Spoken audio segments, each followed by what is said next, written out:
Programang ito ay rated SPG, striktong patnubay at gabay ng magulang ang kailangan. Ang plano ni Bubbles ay magtrabaho ng marangal para magbagong buhay at makatulong sa kanyang lola. Kaya sasama siya sa kanyang kaibigan sa trabaho nito sa bar.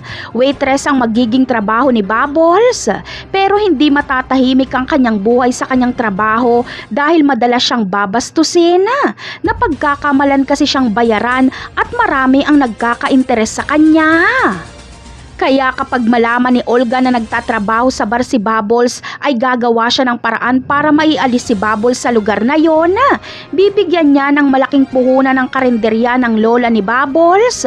At nang sa ganon ay hindi na magtrabaho si Bubbles sa bar at tumulong na lang ito sa kanyang lola. Sa kabilang banda naman ay aaminin nga ni Rigor na binaril niya nga si Tanggol habang nakatalikod ito. Pero iginigiit niyang ginawa niya lang yon dahil ayaw sumuko ni Tanggol at gusto nitong tumakas. Masaya sila Tanggol sa magiging takbo ng hearing dahil umaayon sa kanila ang sitwasyon. Pero sa bandang huli ay hindi pa rin mapapawalang sala sila Tanggol. Gumawa kasi ng paraan si Espinas para maharang ang posibleng paglaya nila Tanggol.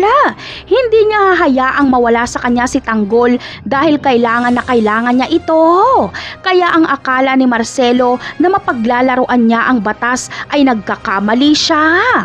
Dahil hindi niya kilala si Espinas na marami din itong koneksyon. Kaya mauutakan ni Espinas si Marcelo. Napakarami pa nating dapat abangan sa mga susunod na episode. Paalam!